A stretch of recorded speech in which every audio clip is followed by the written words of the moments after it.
Hi everyone, welcome back. सो Google sheet की series में आज हम देखेंगे कि गूगल शीट में फॉर्मूलाज, इक्वेशंस, फंक्शंस कैसे इंसर्ट करे जाते हैं, सेल रेफरेंस क्या होता है, ड्रैग एंड ड्रॉप से हम कैसे फॉर्मूलाज लगाएंगे। ठीक है, तो स्टार्ट करते हैं। तो बेसिकली गूगल शीट की जो एक सिंगल सेल है, ये एज अ कैलकुलेशन भी हमारे लिए क्या करेगी, वर्क करेगी। ओके, जैसे अभी तक हम इसमें क्या कर रहे थे, डेटा हमारे पास था, हम डेटा स्टोर कर रहे थे। बट मान लो ऐसा हमें इसको कैलकुलेटर यूज करना है, एज अ कैलकुलेशन करनी है एज अ सिंगल सेल में। जस्ट लाइक कि मैंने यहाँ पे लिखा 12 + 5 और मैंने एंटर किया। तो इसे देना चाहिए था 17, बट ये हमें नहीं दे रहा है। क्यों? क्योंकि यहाँ पर इसको as a calculator use, as a calculation करवानी है, एज अ फॉर्मूला इंसर्ट करना है, कोई सा फंक्शन इंसर्ट करना है, तो आप डायरेक्टली ऐसा टाइप नहीं कर सकते। बेसिकली ये टेक्स्ट बन गया है। तो जब भी हमें कोई फंक्शन लगाना है, इक्वेशन लगानी है, फॉर्मूला लगाना है, तो गूगल शीट में उसकी शुरुआत होती है इक्वल टू के साइन से। सबसे पहले हमें इक्वस टू लगाना पड़ेगा। उसके बाद 12 + 5 जो हमारी इक्वेशन है, हमने वो पुट करी और हमने एंटर कर दिया। तो देख सकते हो कि इन दोनों का क्या आ गया, सम आ गया। अब जो सम आया है वो तो हमें सिर्फ कहाँ दिख रहा है, हमारी सेल में दिख रहा है। बट बिहाइंड द सीन जो 17 है, इसको लाने के पीछे पूरा का पूरा क्या है, यहाँ पे क्या लगा हुआ है, 17 को लाने के पीछे आप फॉर्मूला बार में जाके देखो, यहाँ पर फॉर्मूला जो आपने लगाया है इस सेल में वो आपको दिखेगा। ओके, सो तो फॉर्मूला बार का काम क्या है, फॉर्मूला बार आपको ये दिखाता है कि करंट सेल में क्या फॉर्मूला लगा हुआ है। ओके, और आपका जो जो आउटपुट है वो क्या आउटपुट आ रहा है, तो आपको ये सारा का सारा कहाँ दिखेगा, ये सारा का सारा आपको फॉर्मूला बार में दिखेगा। नाउ अभी हम कोई सी भी इक्वेशन इंसर्ट कर सकते हैं, कोई सी भी कैलकुलेशन कर सकते हैं। जैसे मान लो मैंने कैलकुलेशन स्टार्ट करी, 3 × 3 - 4। तो this is a mathematical calculation. ठीक है, एक इक्वेशन है। अब ये जो इक्वेशन है, सो हम मैथ्स में जो भी इक्वेशन हम सॉल्व करते हैं, ठीक है, वो इक्वेशन, तो हम जो भी इक्वेशन लिखते हैं, जैसे मान लो हमने यहाँ पर एक इक्वेशन लिखी। ठीक है, तो ऐसा नहीं है कि कोई भी, अगर आप ऑपरेशन यूज करोगे जैसे 12, और अगर आप इक्वेशन लिख रहे हो @ लाइक आपने डॉलर लगाया, तो इसका आपको क्या मिलेगा, एरर मिलेगा।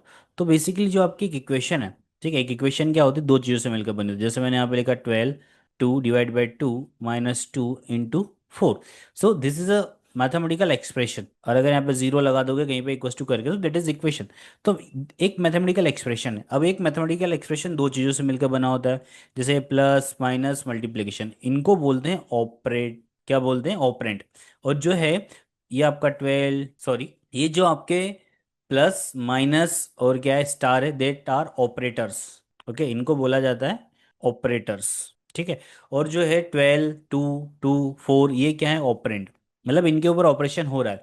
ऑपरेटर्स बताते हैं कि कौन सा ऑपरेशन होना है। तो बेसिकली ये जो इक्वेशन है, जो हमने एक इक्वेशन लिखी है, यहाँ पर ये जो सिंबल्स हैं, तो ये जैसे आपको पता है कि ये प्लस का सिंबल है। अगर ये दो नंबर्स के बीच में कहीं पे भी आएगा तो आप इन दो नंबर का क्या दिखाओगे, प्लस दिखाओगे। बट अगर मैं आपको बोलता हूँ कि 12 #3 ऐसा लिखता हूँ, ओके, तो इसका आंसर क्या आएगा, तो इसका आंसर आपको पता ही नहीं, बिकॉज आपको ये नहीं पता है कि ये मैथमेटिकली कौन सा काम करेगा ये हैशटैग ऑपरेटर। बिकॉज मैथ्स में ऐसा कोई हैशटैग ऑपरेटर है ही नहीं जो कैलकुलेशन परफॉर्म करके देगा।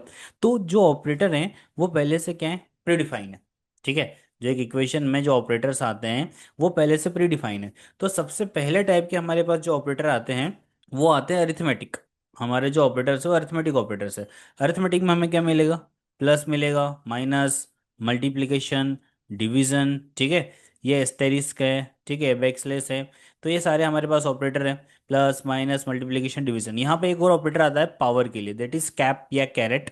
तो हमारे पास एक मिलता है हमें पावर के लिए, और एक होता है परसेंटेज, जो परसेंटेज के लिए होता है। Sir that are arithmetic operators. तो इनको कैसे यूज करेंगे, तो इनको हम किसी भी इक्वेशन में यूज कर सकते हैं। जैसे मान लो मैं लिख रहा हूँ इक्वल्स टू, फॉर्मूले के बिगिनिंग के लिए 12 × 2, ओके, 12 ÷ 2, 12 - 2, और 12 की पावर 2। इसका मतलब है 12 to the power 2। ये हमें कैरेट का साइन यूज करना है, तो ये पावर देगा हमें। जैसे हम लिख सकते हैं 12 की पावर 3, तो कोई सी भी पावर कर सकते हो आप। जैसे मैंने बोला 2 to the power यहाँ पे 5, तो 2 to the power 5 कितना होता है, 32।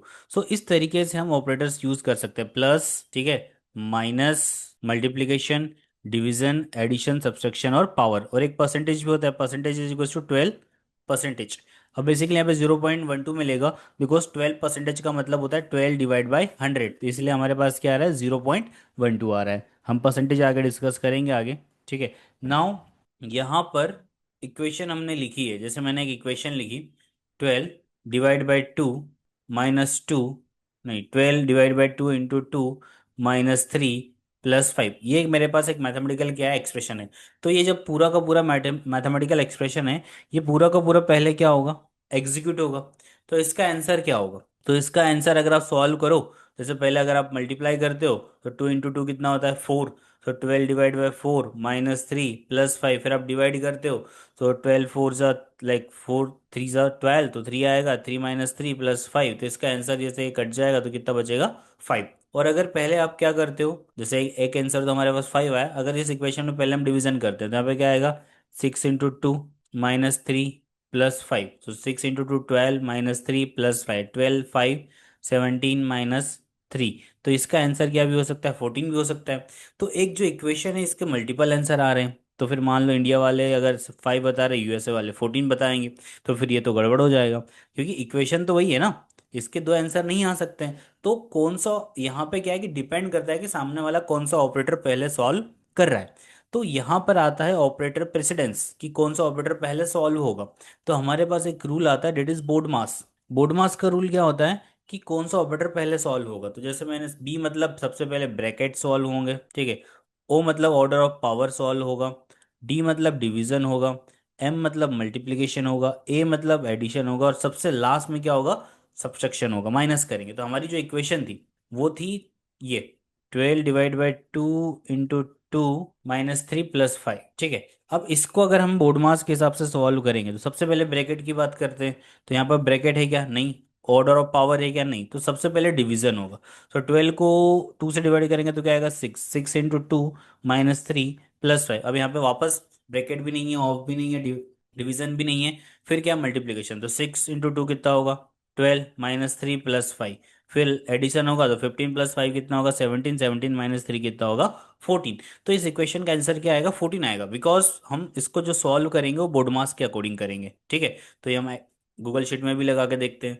सो 12 डिवाइड बाई 2 × 2 -3 +5, तो इसका आंसर भी गूगल शीट कितना देगा, 14 ही देगा। तो यहाँ पर चलता है, कोई भी इक्वेशन अगर आपको सॉल्व करनी है, तो सबसे पहले तो हमने ऑपरेटर्स पढ़े, जो हमारे अरिथमेटिक ऑपरेटर है, plus minus multiplication division power और परसेंटेज, और इन ऑपरेटर्स को सॉल्व करने का भी एक तरीका है। चलो इसमें हम थोड़ा सा ट्विस्ट करते हैं। अगर मैं यहाँ पर डिवीजन की जगह क्या कर दूं, पावर कर दूं, ठीक है, तो अब इसका आंसर क्या होगा, 5 आएगा। क्यों, क्योंकि यहाँ पर जो बोर्ड मास है, बोर्ड मास में ओ का मतलब ही होता है क्या, ऑर्डर ऑफ पावर। तो अगर यहाँ पे पावर होता तो पहले 2 टू दी पावर होता, तो 2 की पावर 2 कितना होता, 4, ठीक है। और फिर 12 को 4 से डिवाइड करते तो क्या आता, 3। 3 - 3 0 एंड 5, तो इसका आंसर फिर क्या आता, 5 आता। तो इस तरीके से हमारे पास क्या है, ऑपरेटर्स है, जो हम अपनी इक्वेशन में क्या कर सकते हैं, यूज कर सकते हैं। तो सबसे पहले इक्वस टू का साइन, और सबसे पहले हमारे जो ऑपरेटर है वो कौन से हैं, अरिथमेटिक ऑपरेटर्स, ठीक है। अरिथमेटिक ऑपरेटर्स आप चाहो तो ये एक्सेल ऑपरेटर्स इन एक्सेल, पूरे जो एक्सेल के ऑपरेटर्स है वो आपको कहाँ मिलेंगे, ऑपरेटर्स इन एक्सेल। तो एक्सेल में जो भी ऑपरेटर्स दिए हुए हैं वो सारे के सारे ऑपरेटर्स गूगल शीट में भी यूज होते हैं। तो यहाँ पर आप चाहो तो ऑपरेटर्स के बारे में और पढ़ सकते हो कि अर्थमेटिक में क्या क्या है। तो सारे हमारे arithmetic operator, plus minus asterisk forward slash percentage then caret, ठीक है, इसको एक्सपोनेंट बोलते हैं। देन अगले टाइप के हमारे पास जो ऑपरेटर आते हैं वो आते हैं कंपेरिजन। कंपेरिजन ऑपरेटर्स में हमें क्या मिलेगा, equals to, greater than equals to, less than equals to, not equals to. अब जो आपके पास कंपैरिजन ऑपरेटर्स हैं, देखो अरिथमेटिक ऑपरेटर्स के तो कुछ भी आउटपुट हो सकता है, depend on the equation. But जो कंपैरिजन ऑपरेटर्स हैं उनके दो ही आउटपुट हो सकते हैं, या तो ट्रू होगा, आप दो चीज़ों को कंपेयर करोगे, या तो क्या होगा, फॉल्स होगा। तो जैसे मान लो मैं दो चीज़ों को कंपेयर कर रहा हूँ, सबसे पहले हम बात करते हैं ग्रेटर देन की। तो 12 > 2, तो क्या हो गया, ट्रू हो गया। लेस देन लगा रहे हैं, सो 12 < <50, तो कंडीशन क्या होगी, ट्रू, बिकॉज 12 < 50 से क्या है, छोटा है। मैं अभी इसको एज अ टेक्स्ट बना रहा हूँ, ठीक है। तो यहाँ पे हम टेक्स्ट बना दें थोड़ा सा दिखाने के लिए कि ये हमने यहाँ पे इक्वल लगाया, ठीक है। नेक्स्ट है मेरे पास, मैंने बोला ग्रेटर देन, लेस देन, अगला हमारे पास है ग्रेटर देन इक्वल टू। अगर मैं यहाँ पे लिखता हूँ 12 < 12, तो इसका आउटपुट क्या आएगा, फॉल्स आएगा। क्यों आएगा, मैं बोल रहा हूँ कि इधर वाला नंबर इधर वाले से क्या है, बड़ा है, जबकि बड़ा नहीं है, वो बराबर है। तो यहाँ पे लगेगा 12 < 12, ऐसे ही लेस देन इक्वल टू होता है, तो सेम आंसर 12 <12 का आंसर भी फॉल्स आएगा। बट अगर हम लिखते हैं 12 <= 12 तो ट्रू आएगा। एक होता है equals greater than less than equals to. Now एक है इक्वस टू में क्या होगा, इसको मैंने ना टेक्स्ट बना, जैसे मैं चाहता हूँ किसी भी सेल में इक्वस टू लिखना, तो मैं इसे इक्वस टू ना लिख नहीं सकता, बिकॉज वो फॉर्मूले के बिगिनिंग के लिए यूज होता है। तो ये बोल रहा है कि आप क्या करो, देखो यहाँ पे आपको सजेशन आ रहा है कि आप क्या लगाओ, अपोस्ट्रोफी लगा के इसको टेक्स्ट बना दो। तो बिगिनिंग में जो सबसे सिंगल कॉमा है ना, फर्स्ट वाला, वो यहाँ पे मैं पुट कर रहा हूँ, ये सिंगल कॉमा, तो ये टेक्स्ट बन जाता है। तो इसको ऐसा, अगर कहीं पे आपको सिर्फ इक्वस टू ही चाहिए, फॉर्मूला नहीं लगाना है, बिकॉज उसको क्या पता है कि जहाँ इक्वस टू लगेगा फॉर्मूले की बिगिनिंग हो जाएगी।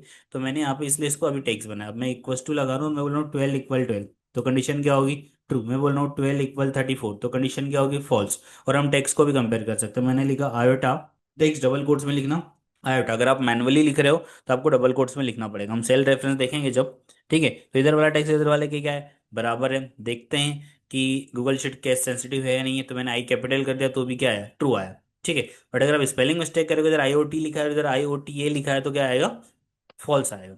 सो और एक होता है greater than equal to less than, एक होता है नॉट इक्वल टू में एंगुलर ब्रैकेट्स लगते हैं। मैं बोल रहा हूँ कि 12 ≠ 34, तो कंडीशन क्या होगी, ट्रू होगी। बट अगर मैं बोल रहा हूँ कि 12 ≠ 12, इधर वाला नंबर इधर वाले के बराबर नहीं है, जबकि वो क्या है, बराबर है, तो कंडीशन क्या होगी, फॉल्स होगी। तो ये हमारे सारे के सारे कौन सा ऑपरेटर है, अरिथमेटिक ऑपरेटर्स। अब ये अरिथमेटिक ऑपरेटर्स का यूज कहाँ आएगा, तो इनको हम जब हम कंडीशनल स्टेटमेंट्स पढ़ेंगे, इफ एल्स पढ़ेंगे, तो वहां पे हमारे पास सारे के सारे अरिथमेटिक ऑपरेटर्स के आएंगे, काम में आएंगे। एक और ऑपरेटर होता है कॉन्केटिनेशन वाले, टेक्स्ट को जोड़ता है। ठीक है, इसको हम टेक्स्ट में पढ़ेंगे और डिटेल में।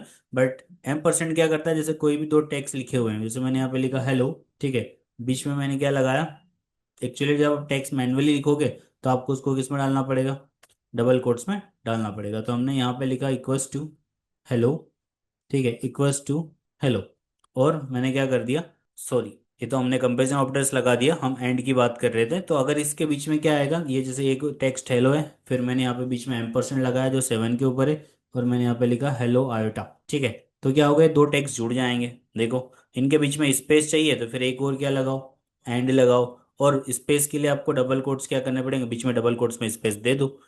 ठीक है, तो इस तरीके से हम दो टेक्स्ट को भी क्या कर सकते हैं, जोड़ सकते हैं with the help of concatenation. M% इसको बोलते हैं। ठीक है, अब अभी हम आगे पढ़ेंगे। ठीक है, सारी चीजें, ये हैशटैग क्या है, @ क्या है, ओके। तो दीज आर मेन ऑपरेटर्स। हमारे पास लॉजिकल ऑपरेटर्स भी होते हैं, बट उनके लिए हमारे पास डायरेक्टली बने बनाए फंक्शन, एंड और नॉट।